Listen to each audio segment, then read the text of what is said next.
Hello दोस्तों, आपका स्वागत है एक और नई वीडियो में। तो आज का हमारा टॉपिक है क्लास 12 बायोलॉजी का मादा जनन तंत्र, जो हमारे चैप्टर 2 का इम्पॉर्टेंट टॉपिक है, जो हमारे बोर्ड परीक्षा में लगातार आता है। तो आइए आज हम जानेंगे मादा जनन तंत्र का सचित्र वर्णन और इससे कैसे होता है, क्या होता है, सब जानेंगे। तो आइए देखते हैं। तो दोस्तों, वीडियो शुरू से करने से पहले अगर आप वीडियो पे नए हैं तो चैनल पे नए हैं तो चैनल को सब्सक्राइब कर दीजिएगा और वीडियो को लाइक कर दीजिएगा। आइए वीडियो को स्टार्ट करते हैं। दोस्तों, पहले हम चित्र को समझेंगे, उसके बाद हम जानेंगे कि हमें परीक्षा में किस तरह से लिखना है। तो आइए हम पहले चित्र को समझते हैं। देखिए, ये हमारा है मादा जनन तंत्र का चित्र। ये जो हमारा भाग है, ये हमारा है योनि।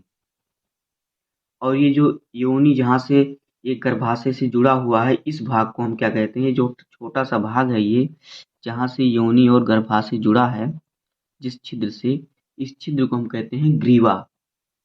इसको हम कहते हैं ग्रीवा और इसे हम कहते हैं गर्भाशय। और ये है हमारा अंडाशय और इस नलिका को हम कहते हैं फैलोपियन ट्यूब, फैलोपियन नलिका। तो दोस्तों, निषेचन के समय या इंग्लिश में आप कह सकते हैं सेक्स के समय, जब हमारा शुक्राणु यहाँ से निकलता है तो हजारों लाखों की संख्या में, मिलियनों की संख्या में शुक्राणु यहाँ से निकलता है। तो शुक्राणु यहाँ से जाता है तो कुछ शुक्राणु इस तरफ भागते हैं और कुछ शुक्राणु इस तरफ भागते हैं। तो उसी समय हमारे अंडाशय से अंडाणु निकलते हैं और अंडाणु भी इसी तरफ भागते हैं। तो जब हमारा शुक्राणु जाके फैलोपियन नलिका में अंडाणु से मिलता है, तब हमारा निषेचन होता है। तब ये जब यहाँ पे जाएगा और इसी समय पे अंडाणु भी आके फैलोपियन नलिका में रहेगा। इधर से अंडाणु आएगा, इधर से शुक्राणु जाएगा और फैलोपियन नलिका में जब टकरा जाएगा तो जो शुक्राणु है, शुक्राणु का आधा भाग उसके अंदर चला जाएगा, तो वो निषेचित होकर भ्रूण बन जाएगा। तो जब ये भ्रूण बन जाएगा तो ये धीरे धीरे गर्भाशय में आके यहाँ पे चिपक जाएगा। उसके बाद भ्रूण बड़ा होगा और 9 महीना तक गर्भाशय में रहेगा। उसके बाद ये भ्रूण बाहर निकलेगा योनि के रास्ते से और फिर हमारा वो शिशु कहलाएगा। तो देखिए, हमारा ऐसे ही होता है मादा में निषेचन। तो देखिए, जो हमारा यहाँ पे लाखों करोड़ों की संख्या में निकलते हैं वो शुक्राणु। तो शुक्राणु यहाँ से निकलते हैं योनि से के रास्ते से अंदर होंगे, तो वो करोड़ों लाखों की संख्या में इधर से गति करते हैं, खूब तेजी की तरफ, बहुत तेज की तरफ तेजी से गति करते हैं, इधर की तरफ तेजी से गति करते हैं।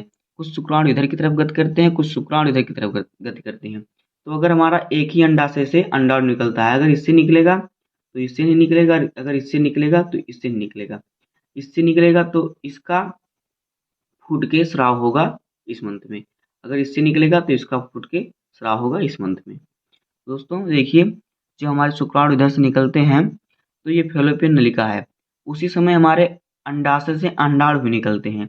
तो जब हमारे अंडाणु यहाँ पे निकलते हैं, निकल के आके यहाँ पे शुक्राणु से टकराते हैं फैलोपियन नलिका में, तो हमारा निषेचन होता है, जिससे भ्रूण का निर्माण होता है और जिससे बच्चे होते हैं। तब यहाँ पे जब वो मिल जाएंगे शुक्राणु और अंडाणु, तो ये अंडाणु निषेचित हो जाएगा, तो वो भ्रूण कहलाएगा। अब ये भ्रूण धीरे धीरे गर्भाशय में खिसक के आएगा और गर्भाशय में 9 महीने तक भ्रूण का विकास होगा। उसके बाद ये योनि के रास्ते से बाहर निकलेगा, जिसे हम शिशु का जन्म होना कहते हैं। और देखिए, हमारा दोहरा, जैसे कि जो है कि जुड़वा बच्चे कैसे होते हैं। तो जुड़वा बच्चा होने के लिए हमारे जो है दो जुड़वा बच्चे भी 2 प्रकार के होते हैं। आइए हम देखते हैं। जुड़वा बच्चे 2 प्रकार के होते हैं। जुड़वा 2 प्रकार के होते हैं। कौन कौन होते हैं? देखिए, समजात और विषमजात। समजात और क्या होते हैं? विषमजात। तो समजात क्या होते हैं? जिसमें एक ही शक्ल के दोनों बच्चे होते हैं, उसे हम समजात जुड़वा कहते हैं। और जिसमें दोनों अलग अलग शक्ल के होते हैं, उसे हम विषमजात जुड़वा कहते हैं। तो आइए हम देखते हैं जुड़वा कैसे होते हैं बच्चे। देखिए दोस्तों, जब हमारा शुक्राणु यहाँ से निकलता है और उसी समय पे हमारा ये अंडाशय से अंडाणु भी निकलता है, तो अगर ये अंडाणु यहाँ से 2 अंडाणु एक साथ दो अंडाणु एक साथ फैलोपियन नलिका में एक शुक्राणु के साथ निषेचित हो जाते हैं तो जुड़वा बच्चे होते हैं। देखिए कैसे, मान लीजिए कि ये हमारे दो अंडाणु हैं और ये हमारा शुक्राणु है, और ये शुक्राणु हमारा जब जाएगा इन दोनों अंडों से अंडाणु से निषेचित हो जाएगा, तो आधा भाग इसमें है आधा भाग इसमें है, तो ये जुड़वा बच्चे होंगे। तो यहाँ से धीरे धीरे बच्चे, ये भ्रूण, इसे हम भ्रूण कहते हैं, बच्चा नहीं कहेंगे। तो ये जो भ्रूण धीरे धीरे गर्भाशय में आएगा तो ये दो भागों में विभाजित हो जाएगा, तो दोनों भ्रूण का अलग अलग निर्माण होगा, और इससे फिर ये जब योनि के रास्ते से बाहर लेंगे तो इसे हम जन्म होना कहलाएंगे। तो दो बच्चे एक ही शक्ल के, एक ही सूरत के, सब एक ही तरह से जन्म होंगे, तो हम समजात जुड़वा इसे कहते हैं। और क्या, जब विषमजात जुड़वा क्या है, देखिए जब यहाँ से शुक्राणु जाएंगे, जब दो शुक्राणु और दो अंडाणु, अंडाशय से दो अंडाणु और दो शुक्राणु फैलोपियन नलिका में एक दूसरे से टकराते हैं एक ही समय पे। मान लीजिए कि ये दो हमारे अंडाणु हैं और एक ही समय पे दो शुक्राणु इससे निषेचित होते हैं, टकराते हैं, तो ये दोनों विषमजात जुड़वा कहलाते हैं। यहाँ दो शुक्राणु है तो उसके शकल अलग अलग होंगे, इसलिए तो ये हमारे दो विषमजात जुड़वा कहलाते हैं।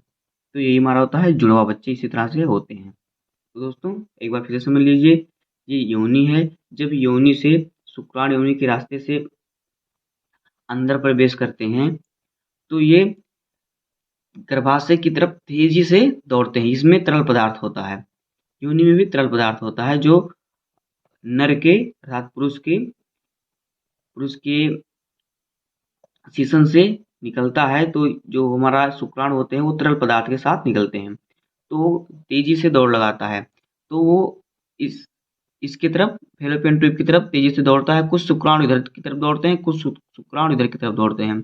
उसी समय हमारे अंडाशय से अंडाणु भी निकलते हैं।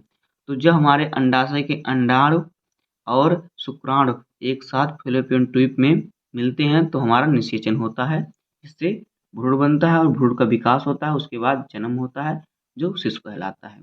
तो आइए हम देखते हैं हमें परीक्षा में किस प्रकार से लिखना है। आइए दोस्तों, तो देखिए पहले हमें लिखना है अंडाशय। तो इनकी संख्या एक जोड़ी अंदर उदर गुहा में दोनों ओर स्थित होते हैं। इनकी संख्या एक जोड़ी होती है। देखिए अंडाशय एक इधर है और एक इधर है, ये हमारा है उदर गुहा और इसके अंदर स्थित है, तो ये हमारा है अंडाशय। तो क्या कह रहा है, इनकी संख्या एक जोड़ी होती है, उदर गुहा में दोनों ओर स्थित होते हैं। देखिए उदर गुहा के दोनों ओर स्थित हैं और इनकी संख्या एक जोड़ी है, दो हैं। अंडाणु यहाँ से निकलता है, अंडाणु जो है यहीं से निकलता है। अब देखिए अंडाशय में हमारे कुछ ग्रंथियां पाई जाती हैं। देखिए जैसे कि हार्मोन्स पाए जाते हैं ग्रंथ के रूप में, ईस्ट्रोजन हार्मोन्स। इनका क्या कार्य होता है, द्वितीयक गौण लैंगिक लक्षण, ये लैंगिक लक्षण को प्रदर्शित करते हैं। और प्रोजेस्टेरॉन हार्मोन्स, इनका क्या कार्य होता है, भ्रूण को गर्भाशय से जोड़ता है। देखिए ये प्रोजेस्टेरॉन हार्मोन्स कहाँ, हमारा यहाँ पे होता है, और ये जब यहाँ पे निषेचित हो जाता है शुक्राणु और अंडाणु तो ये धीरे धीरे गर्भाशय में आते हैं। तो ये जो हमारा है प्रोजेस्टेरॉन हार्मोन्स, ये गर्भाशय में भ्रूण को जोड़ता है, यहाँ से चिपक जाता है, इसको चिपकाने का काम करता है। और क्या हमारा है ऑक्सीटोसिन, इसका क्या माहवारी प्रक्रिया को नियंत्रित करता है। माहवारी प्रक्रिया अर्थात क्या है, हमारा जो हमारा है सर्कल स्राव जो हमारे मंथ में होता है उसे हम कहते हैं, जो जिसे हम पीरियड कहते हैं, तो ये हमारा होता है, इसकी प्रक्रिया को ये नियंत्रित करता है। आगे देखिए हमारा क्या है, रिलैक्सिन हार्मोन्स, प्रसव पीड़ा को कम करता है। प्रसव पीड़ा हमारा क्या होता है, जब मादा शिशु को जन्म देती है उस समय जो पीड़ा होता है उस पीड़ा को ये रिलैक्सिन हार्मोन्स कम करता है, इसका ही कार्य होता है। आइए आगे देखते हैं फैलोपियन ट्यूब, फैलोपियन नलिका जिसे कहते हैं। तो देखिए हमारा ये होता है फैलोपियन नलिका, यहाँ से यहाँ तक हमारा है फैलोपियन नलिका। तो देखिए फैलोपियन नलिका को गर्भाशय तथा योनि से मिलकर बनाती है। जो फैलोपियन नलिका है वो गर्भाशय तथा योनि से मिलकर बनती है। देखिए यहाँ से इसे बनकर गर्भाशय से मिलकर बनी हुई है। मिलकर बनती है। यह नलिका लगभग 10 से 20 सेंटीमीटर लंबी होती है। ये जो नलिका होती है 10 से 20 सेंटीमीटर की लंबाई होती है, जो प्रत्येक अंडाशय की परिधि से गर्भाशय तक होती है। देखिए अंडाशय की परिधि से गर्भाशय तक ये होती है। अब आइए देखते हैं हम गर्भाशय। प्रत्येक मादा में एक गर्भाशय होता है जिसे बच्चेदानी भी कहा जाता है। ये है हमारा गर्भाशय, इसे हम बच्चेदानी भी कहते हैं।